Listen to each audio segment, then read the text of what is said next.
मज़ा तो बहुत आया मैच में। और यार थोड़ा सा यहाँ मैं बायस दूंगा, हिसाब बराबर हो गया, 1-1 हो गया है। अब शायद नेक्स्ट संडे दोबारा हम इंडिया पाकिस्तान का देखेंगे।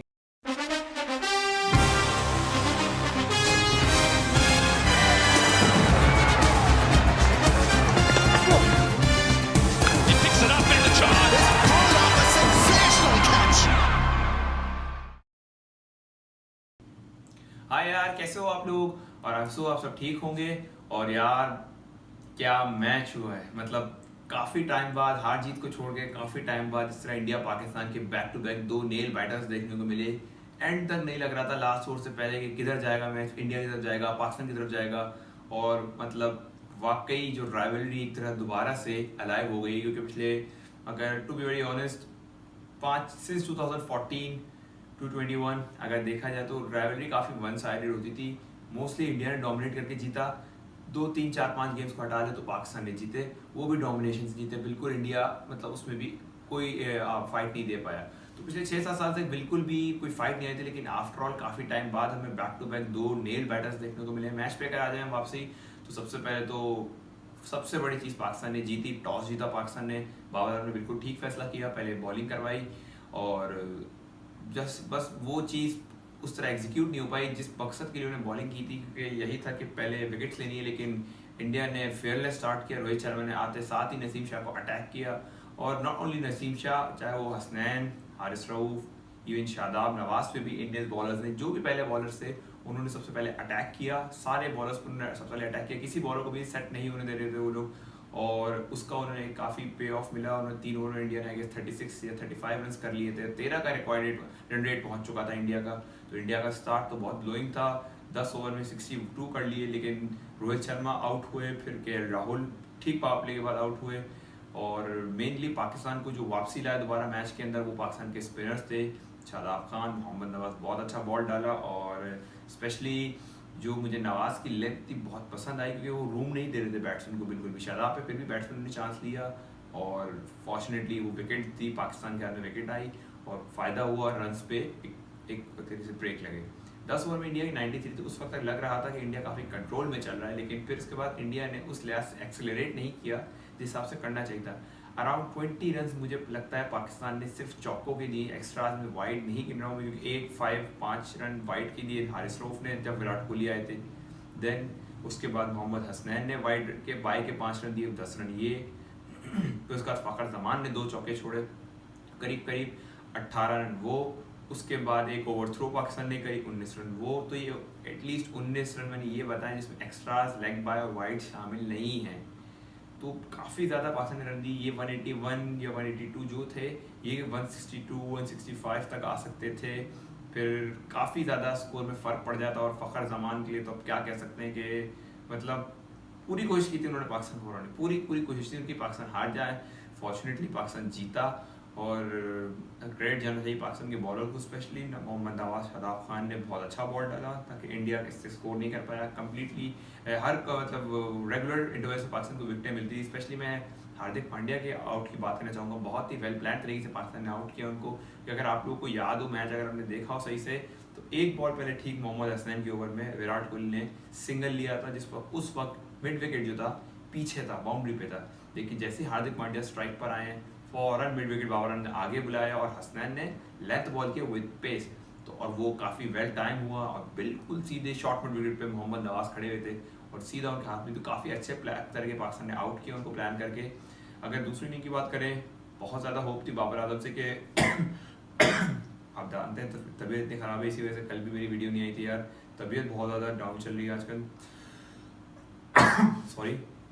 तो यार मोहम्मद जब बाबर आजम बैटिंग करने आए तो होप थी बाबर आजम अच्छा स्कोर करेंगे। लेकिन अनफॉर्चुनेटली मतलब फिर वही बात है, नए नए तरीके ढूंढ रहे बाबर आजम आउट होने के लिए। और अफसोस ज़्यादा हो रहा है क्योंकि इस तरह के लोस को चल रही है पाकिस्तान। बाबर आजम के ज़्यादा लंबे चलते नहीं है, इसको 3 इनिंग्स हो चुकी हैं और लो स्कोर कंटिन्यू है।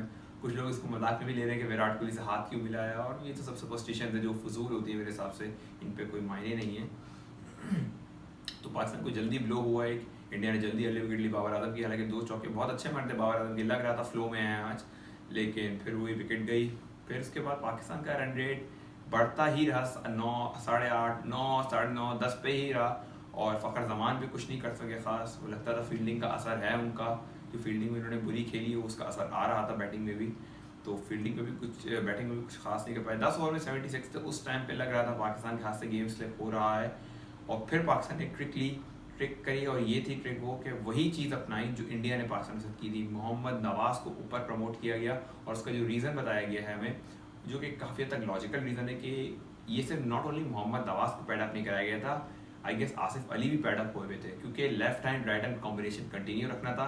लेग साइड की बाउंड्री छोटी थी, और यही कि दोनों को यही कहा गया था, आसिफ अली हो या मोहम्मद नवाज हो, कि आपको पहली बॉल से जाते स्ट्राइक करना है। पहली बॉल से शुरू हो जाए, डजेंट मैटर आप पहली बॉल पे आउट होके आ जाए, लेकिन स्ट्राइक करना है आपको। और वो पाकिस्तान के लिए वो मूव पे ऑफ किया, मोहम्मद नवाज को ऊपर प्रमोट किया, और उन्होंने आते साथ एक गेम चेंजिंग इनिंग खेली नवाज ने। 20 बॉलों पे 42 की एक अनबिलीवेबल इनिंग के इंडिया को भी समझ नहीं आया था कि आउट ऑफ सिलेबस क्वेश्चन कहाँ से आ गया। तो बड़ा मज़ा आया वो इनिंग्स देख के उनके। और फिर साथ साथ मोहम्मद रिजवान ने बहुत आउटस्टैंडिंग इनिंग खेली, विदाउट एनी डाउट। जिस तरह खेल रहे थे, आफ्टर ऑल उनके बहुत तकलीफ थी घुटने में, और जिस तरह की वो इंजरी हुई थी ड्यूरिंग द गेम जो विकेट कीपिंग कर रहे थे, तो लेकिन ये क्रेडिट जाता है मोहम्मद रिजवान को। ही इज़ अ फाइटर, और मतलब कहना चाहिए वाकई वो एक दिल से खेलने वाला क्रिकेटर है, दिल से खेलता है। और फिर उसके बाद अचानक दोबारा ट्विस्ट आया गेम में, नवाज आउट हुए, मोहम्मद रिजवान जल्दी आउट हो गए दोबारा। तो जैसा मैंने कहा, उसके बाद मैच में ट्विस्ट आया, जो जल्दी विकटें गई। फिर आसिफ अली, और उसके बाद आपके खुशदिल शाह थे, जिनका रोल ही यही है जो फिनिश करना है गेम। लेकिन आसिफ अली को फिर एक लाइफ लाइन मिली फॉर्चुनेटली, और अर्शदीप सिंह से वो एक सिटर कहूँगा मैं उसे, वो सिटर ड्रॉप हुआ। मतलब वो कैच तो एक स्कूल के अंदर भी अगर आप बच्चे को 10 बार देंगे तो वो 10 बार पकड़े हो शायद कैच। मतलब क्या कह सकते हैं, कोई भी कैच होना नहीं चाहता, लेकिन अनफॉर्चुनेटली जिस तरह ट्रोलिंग हो रही है इंडिया में उसकी, वो नहीं होनी चाहिए, क्योंकि कैच किसी से भी छुट सकता है। और प्लीज़ उसको ट्रोल ना करें, वो एक अच्छा बॉलर है, और प्लीज़ सपोर्ट की ज़रूरत है आप लोगों की, स्पेशली इंडियंस की सपोर्ट की ज़रूरत है। हमारे ऐसे भी प्लेयर्स की सपोर्ट की, जो कि एक अच्छी चीज़ है। कोई क्रिकेटर की सपोर्ट की ज़रूरत होती है, तो प्लीज़ सपोर्ट करें आप उसकी, और ट्रोलिंग ना करें। मैच में वापसी आए तो फिर उसके बाद कैच ड्रॉप हुआ, फिर 2 में 26 चाहिए थे, फिर खुशदिल शाह और आसिफ अली थे, और भुवनेश्वर का 19th ओवर करवाना।